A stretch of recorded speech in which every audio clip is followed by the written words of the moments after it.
മലപ്പുറത്തെ ദയനീയ പ്രകടനത്തെ തുടർന്ന് കുമ്മനത്തെയും കൂട്ടരെയും അമിത്ഷാ അടിയന്തരമായി ഡൽഹിക്ക് വിളിപ്പിച്ചു. ഭുവനേശ്വറിൽ ദേശീയ എക്സിക്യൂട്ടീവ് കഴിഞ്ഞ് തിരിച്ചെത്തിയിട്ടേ ഉള്ളൂ. പാലക്കാട് വെച്ച് സംസ്ഥാന നേതൃയോഗവും മലപ്പുറം പ്രകടനം ചർച്ച ചെയ്തു. അപ്പോഴാണ് ചില കാര്യങ്ങൾ നേരിട്ട് ചോദിച്ചറിയാൻ കുമ്മനാദികളെ അമിത്ഷാ ഡൽഹിക്ക് വരുത്തിയത്. 1 ലക്ഷത്തിലധികം വോട്ട് നേടുമെന്ന് പറഞ്ഞ് പറ്റിച്ചതിനായിരിക്കും കേന്ദ്ര നേതൃത്വം കണ്ണുരുട്ടിയിരിക്കുക.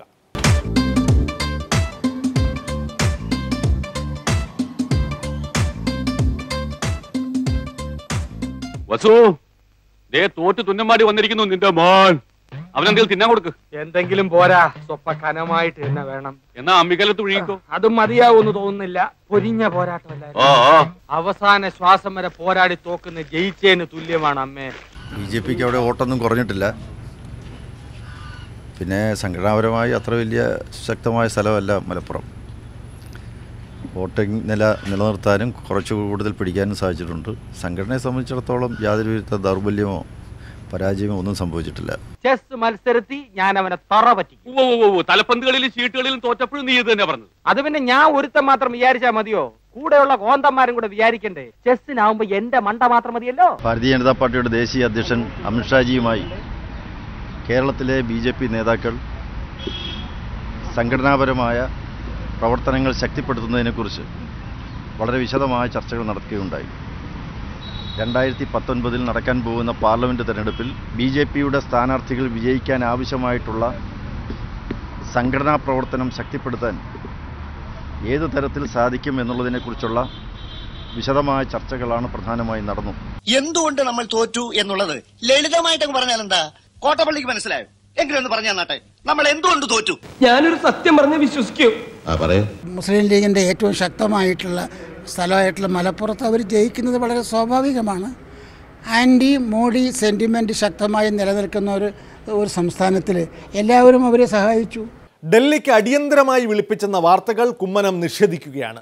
മലപ്പുറം തെരഞ്ഞെടുപ്പിനെക്കുറിച്ചുള്ള കൂടിക്കാഴ്ച ഫലം വരും മുമ്പ് തന്നെ തീരുമാനിച്ചതാണ്. സംശയമുള്ളവർക്ക് നേരത്തെ ബുക്ക് ചെയ്ത വിമാന ടിക്കറ്റ് പരിശോധിക്കാവുന്നതാണ്. मैंने सोचा कि केरल में बुद्धिमान का लोग रहते हैं, मगर अभी मालूम पड़ा मैंने गलत समझा हूँ. हमारा राष्ट्रभाषा हिंदी है. तुम लोग हिंदी सीखो, नहीं तो किसी को छुटकारा नहीं पा सकता. जिन लोगों को हिंदी नहीं मालूम उन लोगों को हमारा सरकार नौकरी नहीं देगी. और याद रखो, कोई बक्सा लेकर बॉम्बे में आते तो मार खाएंगे, समझा? തിടുക്കപ്പെട്ടിട്ട് വന്നതല്ലല്ലോ. നിങ്ങൾ മറ്റേ ഫ്ലൈറ്റ് ടിക്കറ്റ് ഒന്ന് പരിശോധിച്ചാൽ അറിയാം എത്രയോ നേരത്തെ ബുക്ക് ചെയ്തതാണ്. ഫ്ലൈറ്റ് ടിക്കറ്റ് എൻ്റെ കയ്യിലുണ്ട്, വേണേൽ ഞാൻ കാണിച്ചു തരാം. ഇതൊക്കെ എത്രയോ നേരത്തെ ബുക്ക് ചെയ്തിട്ടുള്ളതാണ്, വരാൻ തീരുമാനിച്ചിട്ടുള്ളതാണ്. ഇതൊക്കെ മാധ്യമ സൃഷ്ടികളാണ്. ഇതൊക്കെ ചില ആളുകൾ ചില കേന്ദ്രങ്ങളിൽ നിന്നും ഭാരതീയ ജനതാ പാർട്ടിയെയും NDAയെയും അവമതിക്കാൻ വേണ്ടി, കരുതേച്ച് കാണിക്കാൻ വേണ്ടി, ചെളിവാരി എറിയാൻ വേണ്ടി മനഃപൂർവ്വം കൽപ്പിച്ചുണ്ടാക്കിയ ചില ഭാവനയിൽ സൃഷ്ടിച്ചെടുത്ത ചില കൽപ്പിത കഥകളാണ്. വീണ്ടും ഒരു ഇടവേള കൂടി. വയറ് കുറയ്ക്കാൻ PC ജോർജ് നിർദ്ദേശിക്കുന്ന 10 വഴികൾ. ഇപ്പോൾ നിങ്ങളുടെ മുന്നിൽ ഇരിക്കുന്നതാണ് സ്വാദിഷ്ടമായ ചിക്കൻ മസാല. അതെ, പട്ടി ഓടുന്ന പോലെ ഇങ്ങനെ കിടന്ന് ഓടിയിട്ട് ഡാനിയുടെ കൊടവയറ് പറയുന്നില്ലല്ലോ. ഇത് കൊടവയറല്ല ജിജി, പിന്നെ മസില. എതിരാളിയെ ഞാൻ ഈ വയറ് കൊണ്ട് ഇടിച്ചിടും.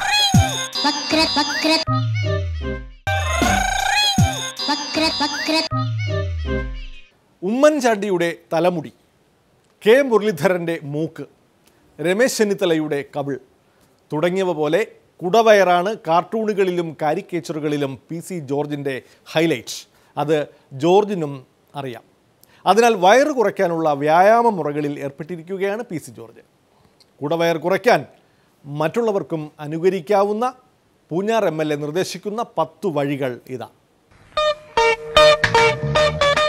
ഇനി മെല്ലെ ശ്വാസം അകത്തേക്ക് വലിക്കുക. കൈകൾ ഇരുവശത്തേക്കും അകത്തുക. ശ്വാസം മെല്ലെ വിട്ടുകൊണ്ട് പൂർവ്വസ്ഥിതിയിലേക്ക് വരിക. എന്നിട്ട് കാലുകൾ ഇരുവശത്തേക്കും അകത്തുക.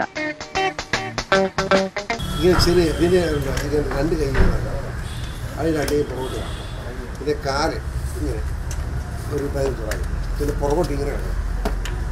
ഇത്രയും മതി. ചുമ്മാ ഇവന്മാരെല്ലാം ഓടിച്ചങ്ങ് പറയുക. ഈ ഓടി നടന്ന് കാലിൻ്റെ മുട്ട് തിരിക്കുന്നു.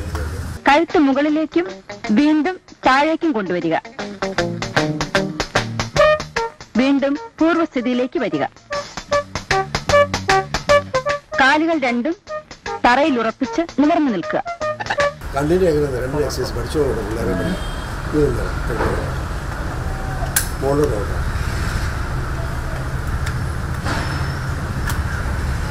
അപ്പോൾ ഇങ്ങനെ ടോട്ടൽ അത് കഴിഞ്ഞ് 10 പ്രാവശ്യം അങ്ങനെ 10 പ്രാവശ്യം. കൈകൾ മുന്നിലേക്കും പിന്നിലേക്കും കറക്കുക. അതുപോലെ തലയും കഴുത്ത് ലൂസാക്കി കറക്കുക.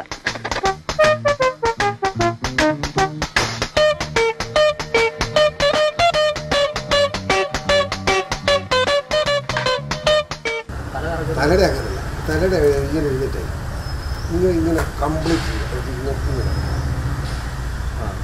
നേരെ തിരിച്ച് ഇങ്ങനെ അത് സ്പീഡ് ഇങ്ങനെ. ഇപ്പോൾ നിങ്ങളുടെ മുന്നിൽ ഇരിക്കുന്നതാണ് സ്വാദിഷ്ടമായ ചിക്കൻ മസാല. അതെ, പട്ടി ഓടുന്ന പോലെ ഇങ്ങനെ കിടന്ന് ഓടിയിട്ടുണ്ട്. ഡാനിയുടെ കൊടവേറ് പറയുന്നില്ലല്ലോ. ഇത് കൊടവയറല്ല ജിജി, പിന്നെ മസില. എതിരാളിയെ ഞാൻ ഈ വയറ് കൊണ്ട് ഇടിച്ചിടും.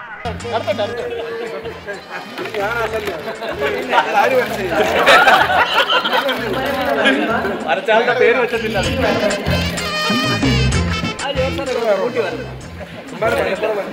എനിക്ക് ഇഷ്ടപ്പെട്ട ആളല്ല.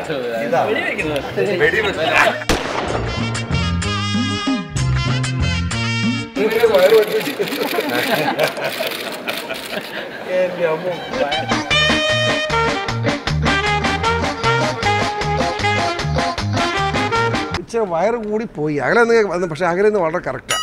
ഞാൻ നോക്കി അകലെ നിന്ന് നോക്കി വളരെ കറക്റ്റ്. അടുത്ത് നിൽക്കുമ്പോൾ എന്തോ ഒരു ഇതാണ്, പക്ഷേ അകലെ നിന്ന് കറക്റ്റാണ്. ഇച്ചിരി വയറ് കുറച്ചാലും കുഴപ്പമില്ല. എനിക്ക് 100%.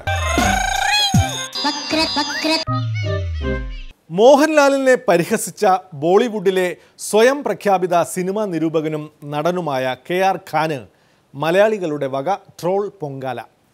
ചോട്ടാ ഭീമനായ മോഹൻലാലിന് ഭീമന്റെ വേഷം ചേരില്ലെന്നായിരുന്നു ഇദ്ദേഹത്തിൻ്റെ ട്വീറ്റ്. രാം ഗോപാൽ വർമ്മയുടെ സിനിമയിൽ മോഹൻലാലിനെ കണ്ട് KRKക്ക് പിടിച്ചിട്ടില്ല. ഈ അഭിനയ ചക്രവർത്തിയുടെ ചില സിനിമകൾ കണ്ടാൽ നമ്മൾ ചിരിക്കുകയല്ല, തലയിൽ കൈവച്ച് കരഞ്ഞു പോകും. മലയാളിക്കൊരു പ്രശ്നം വന്നാൽ മോഹൻലാലിൻ്റെ മാത്രമല്ല, മമ്മൂട്ടിയുടെ ആരാധകർ ഉൾപ്പെടെ സകലരും ചേർന്ന് ഒന്നിച്ച് പൊങ്കാലയിടും.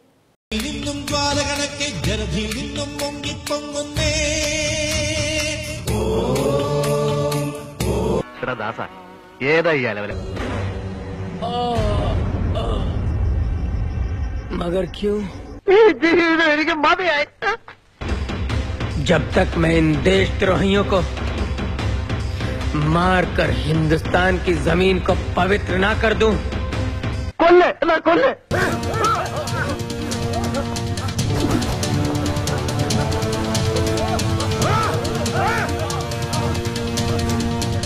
അമ്മേ, ഇത്ര അടുത്തെത്തിയ ധൈര്യം ഉണ്ടെങ്കിൽ എന്നെ പിടിയിടാം.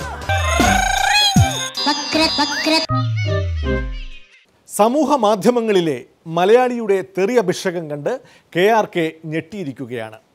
ഇക്കാര്യത്തിൽ മലയാളിയെ പിന്നിലാക്കാൻ ആരുമില്ലല്ലോ. വക്രദൃഷ്ടി സമാപിക്കുന്നു. വീണ്ടും തിങ്കളാഴ്ച രാത്രി 9:30 കാണാം. നന്ദി, നമസ്കാരം.